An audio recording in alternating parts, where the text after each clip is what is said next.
Hi, this is Spud TV again. Everything in Idaho with butter on, or anything in Kuna with gravy. Today we're going to go with basic interviewing. I've done two shows. Well, I've had the show back in early 2000, and I was rather amateur in my questioning. Again, I've had two interviews. One of my guests, Bryce, said that he could maybe critique some of my interviewing skills, which I'm all for. I would like to have a sense of some sense of a high standard, of a almost quasi professional standard I would like. A lot of people ask me, why do I have a talk show? It's because the talk shows that we've seen on the air are more like arguments, and I'd rather have an informal talk show that covers arts, music, and of course anything that's in the community that anybody would want to say. So I want to have guests come on, I want them to feel comfortable, I want them to be informative, and I want them to enjoy themselves. So I'm going to let my guests introduce themselves because I'm terrible with names. So my first guest is Gayla Wilson Corbin. And you're with TV somehow? Yes, I have a show here called Idaho Media Showcase. It's been on for about a month, and we're going through our birthing pains, I guess you would say, right now. Oh, I like Spud TV. It airs 7 p.m. on Friday nights and repeats on Monday mornings at 9 a.m.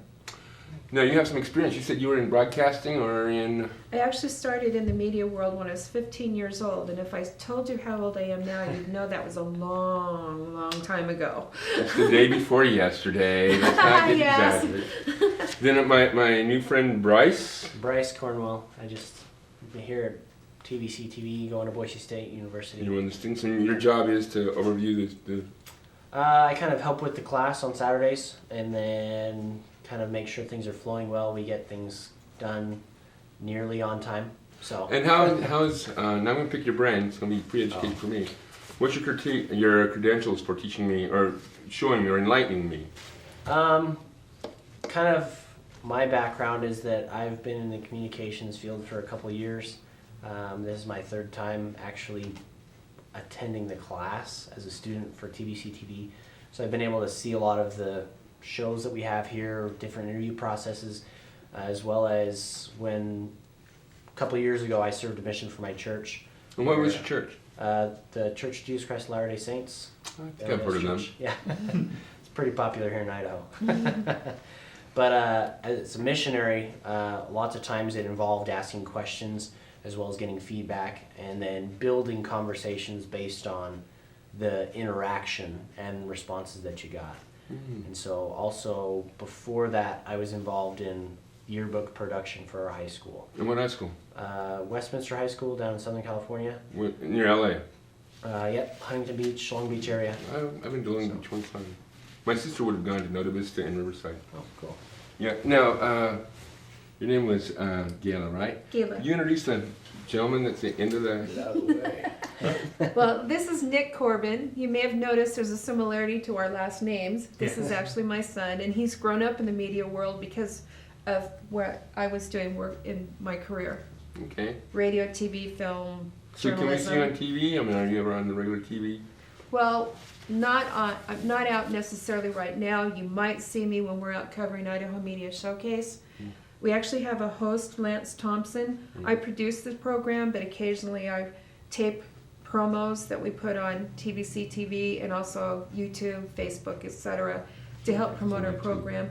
Or we also are trying to help promote other professionals in our industry throughout the state who don't get much attention, especially the small filmmaking is one that comes to mind. Called, Idaho Media Professionals is one of the organizations that I belong to. like that. It is for networking for people in the media industry. And that doesn't mean just film. There are a lot of people involved in film that are there, but it involves any media. And anybody's welcome. You don't even have to be a media professional. You have an interest in media and just want to kind of hang out with people that make media and maybe volunteer on stuff. Get to be an extra in a film once in a while. It's a great place to be, to meet other people with the same interests. Okay, so you're a good candidate for one of my media gurus. Nick, can you elaborate on what you've been experienced? Your mom's giving over a show, so. Yeah, I've just always been interested in video my whole life. I was telling these guys earlier, like back in elementary school, I started playing around. It's been the genes. Probably. So what's your practical experience now? Yeah, I've taken practical video classes since high school. I've taken this class for about 4 years now in college. So you're ready to graduate almost. Sort of, yeah. Okay. It's on the 6-year plan, right? Yes. That's okay. Once you get out. My friend took 10 years to get his dual degrees in sociology and psychology. Oh, wow. Wouldn't even want to know how long it took me to finally get my bachelor's. How? 5 years. I popped in and out for quite a while, but I finally graduated with my Bachelor of Communication in May of 2010. Hey, at least you graduated. Yep, I a That's college awesome. graduate. So and then so now do you help conduct interviews here, or do you help with? I'm also one of the teacher's assistants here in this class. Okay. So Yeah, I'm tell 'em. mentoring and stuff. Well, again, we were it was mostly the last shoot I had with Chris from Yeah. Edward and Jones in Kuna, and I tell you what, he's my financial advisor. I only put $75 a month away, but he treats me just like he does one of the greater investors. You know, he's just a real warm person. He probably won't ever talk to me again, but I don't think he was totally happy with my interview. You know, he was trying to talk about his grandmother's experience in migrating to Canada after the Indian Territory became the state of Oklahoma, and how some of the laws were being changed and more prejudice came into effect, and people of color, Indian and African Americans, lost a lot of their rights. So they moved up to Canada and try to relate to what he was trying to say about the community. What was that kind of like? And it just, we kind of went crosshairs. We did have a view, like you said earlier, try to have a talk, Bryce, an overview what we were going by, but it just fell apart. Now you and I went over through it, and you, by you mentoring me, hopefully this is going to be a more effective show. So now, what's the one thing you were talking to me about last week? One thing that I kind of try to make sure that is involved in any type of communication when you're back and forth is you want to have an open-ended question, especially if you're gearing a show or your content towards a specific topic. You're going to want those questions to allow the person to elaborate, kind of make them pull out their own ideas or opinions about things. Did I just give you an open-ended question? You did. Oh, good. So let's elaborate more on it. So what are some of your ideas, and how did you use it in the mission fields? An open-ended question, when I was serving my mission, it entailed we were teaching people things that sometimes to them were completely new, sometimes in regards to religion as a whole. Well, where I was at, there was lots of people who were Hindu, practiced the Hindu religion, and so they didn't necessarily have the same understanding of God or of Jesus Christ as a traditional Christian or somebody who is Muslim would have. And so when you go about teaching somebody something that's completely new to them, you want to make sure that you know how they are understanding it. And a lot of time that comes from, you have to ask them questions that prod them or get them to talk about what they're actually thinking, what they feel, their opinion on it. And in an interview process, or when you're talking to somebody for a research paper or for a talk show, you want to make sure that that person is able to express their actual feelings, or it's going to seem kind of mundane because it's your show and you're kind of feeding them the answers by asking closed questions or... Oh, I see, yeah. Now, closed question. What's a closed question? So people can understand where we're coming from. Like a closed question would be something, a yes, no, or a question that entails like a short response. Like, how's your day been today? Oh, it's been good. And then you're done. That's the end of the thought. Then an open question would be, what was the highlight of your day? Yeah, so what was the highlight? And then you can, what was the highlight and why was it so special? And then they have, well, I got to go to this concert, and then they talk about the concert. Mm-hmm. Or I got to participate in this program, and it was cool because of this. So kind of allowing them to elaborate on, say, that little idea, but to talk a little bit more about it. Now, one reason I'm doing this is get people interested in my show, so they'll watch my show more. Does that make sense? Not that I'm getting any advertising, but I'm a ham. I like to be some attention. But the thing is now somebody's going on and says, well, I'm never going to work for a newspaper. I'm not going to have my own TV show. Yeah, why would somebody be interested in knowing how to do an open-ended question? Where would that be effective? Well, it's of course effective in everyday life with anyone you're communicating with to have better communication. But thinking back to my early days, I started out in journalism and in newspaper writing. And some of the basics that is always good to remember is the old rule of who, what, when, where, why, and sometimes how. So again, who, what, when, where, why, and how. And those would all be open-ended questions? Well, you can utilize them that way. You start with who, the person you're speaking with, and perhaps putting it in the place of which you're speaking. But then, you think about those other things, those other elements of why and how, etc. So perhaps you can, ahead of time, do a little bit of research to prepare yourself if you're doing an interview, so that you've kind of already got some general ideas of what you want to ask them, so you're not just flying by the seat of your pants. Now, real experienced interviewers can possibly just jump in and do that. But then they have the experience and they've done research before and they have this whole wealth of information in their head, basically. Right, so it's important to be prepared. So doing a little bit of homework before an interview, if you can do that, is always Right. helpful. Ouch. And another good thing is to really pay attention to who you're speaking with. Stay focused. A lot of the problems with people with, like, listening, for example, is when you're communicating or talking with someone, they're oftentimes, instead of really listening to what you're saying, they're already thinking of the next thing they want to say or the next question they want to ask, and they're not really engaged. Okay. Now, So it's important to stay focused. Like right now, we're Right. looking at one another. so And focus would be something to write down. yes. Go on. And just Engaged. just keeping eye contact Mhm. and acknowledging, when you nod your head or yes. Validating what you're saying. I may not agree Yes, with it, but I can say exactly. that I You're understand what you're doing. validating that what I'm saying. It's my listening class. Yeah, see, exactly. And listening, those skills, people don't think about it, think, oh, I listen all the time. But really, a lot of that is hearing. And hearing and listening are two very different things. That's true. Hearing is just me hearing the voices come to my head. Where listening is actually taking what you're saying, putting it into reference what I'm already knowing, Mm-hmm. digesting it, come up with some kind of conclusion, and giving it back to you to see if I'm being Right. accurate. Clarification. I know when I'm talking to other people, and like right now, I'm like focusing on something else. It's why I still can hear you. Well, I don't feel like they're listening to me, and that's what we want. And that's what it's always. If we're responsible listeners, we keep that eye contact going. And, We validate- and that's when open-ended questions can really be important because, Good. Thanks for bringing it back. right, because that gets someone to elaborate on something. What they're saying. So, with more experience and the more you talk to people and interview people and you completely ignore that there's cameras out here and microphones and all other things going on, and you're just focusing on the people on your program. Right. That's why I tell people all the time, so I'm so nervous to get in front of the camera. I said, well, those people up there that are running the cameras and doing all the stuff in the control room, and they all know what they're doing. You don't need to pay attention to them.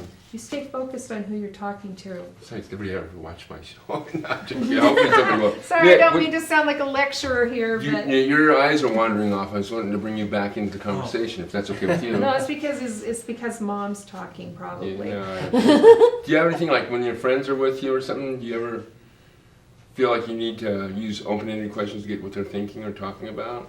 Yes. Yeah, that's a different. Can you elaborate on it? I'll press the issue with you. Give me an example where it's good to use an open-ended with just buddies. You don't drink, do you? No. Okay, at the pool, at the video arcade. Yeah, I guess like just where you're gonna go next. And Or how you're having fun.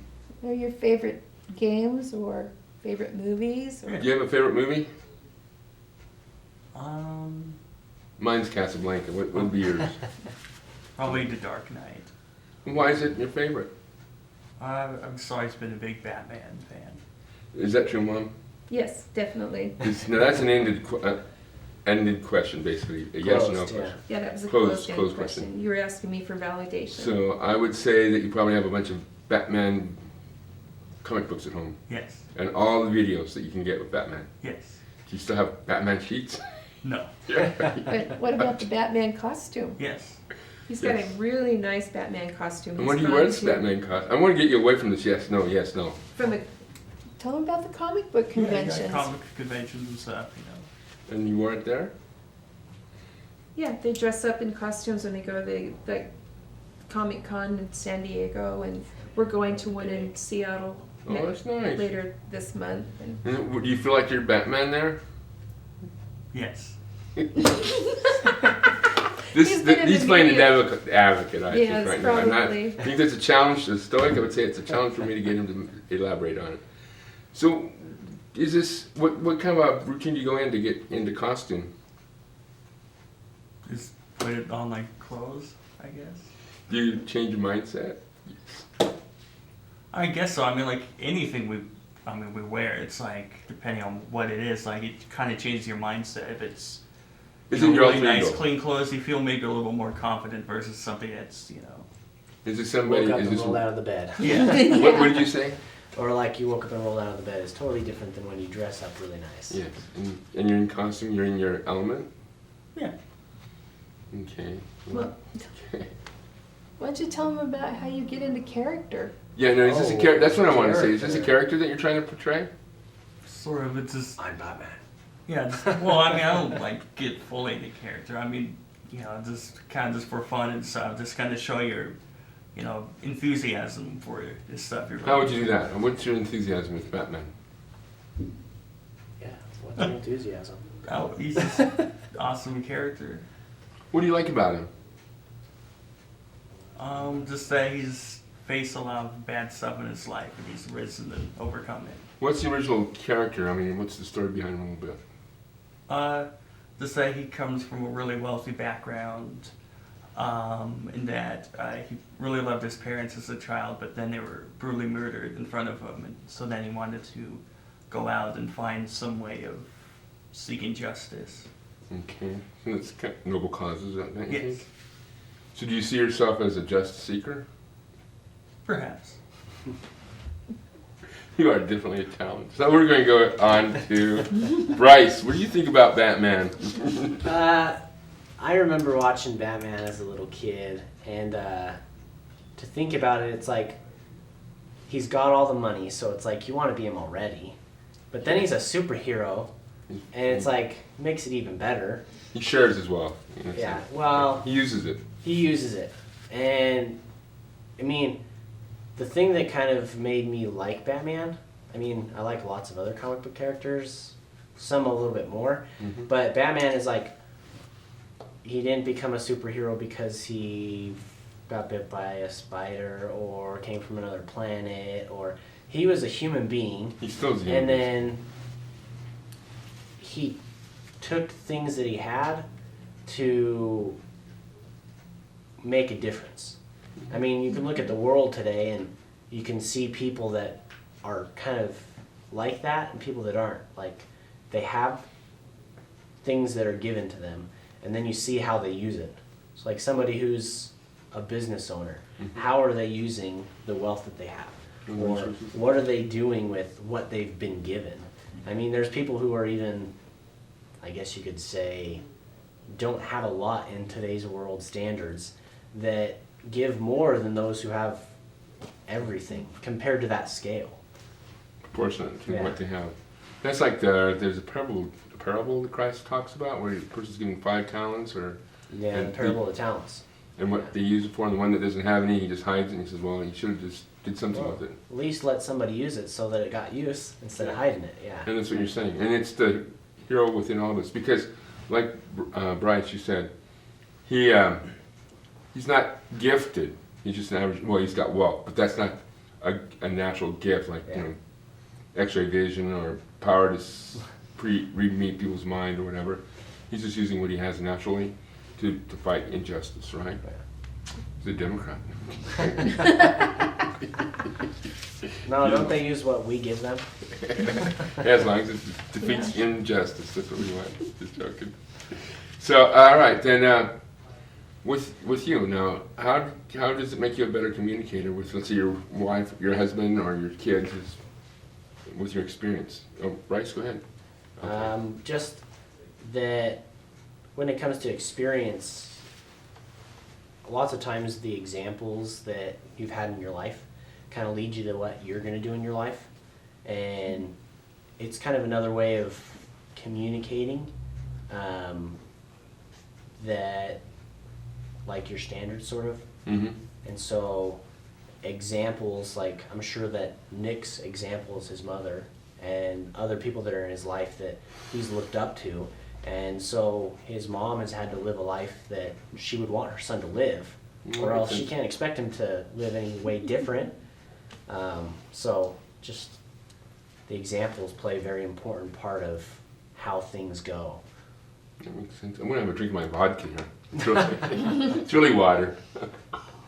Well, I was just thinking about that as well, and in my personal life, I will admit, I know all the things I'm supposed to do, but you get into these patterns and habits with your close loved ones. So, you know, my husband and my son and I, we don't always communicate nearly as well as we could. No, there's one thing I like about your open-ending questions and stuff. That would be good in marriage because I've been married twice and I don't plan to ever do it again. But the thing is I had a friend, a platonic friend, and her name was JL. And I can remember being out with her and she did something, she embarrassed me, and I bit my tongue because I was afraid of hurting her feelings and she wouldn't have no reason to hang out with me. And yet my wife, who's a lot more closer to me, in fact, she's an alcoholic and I still check on her. We're divorced now, but she's still pretty important to me.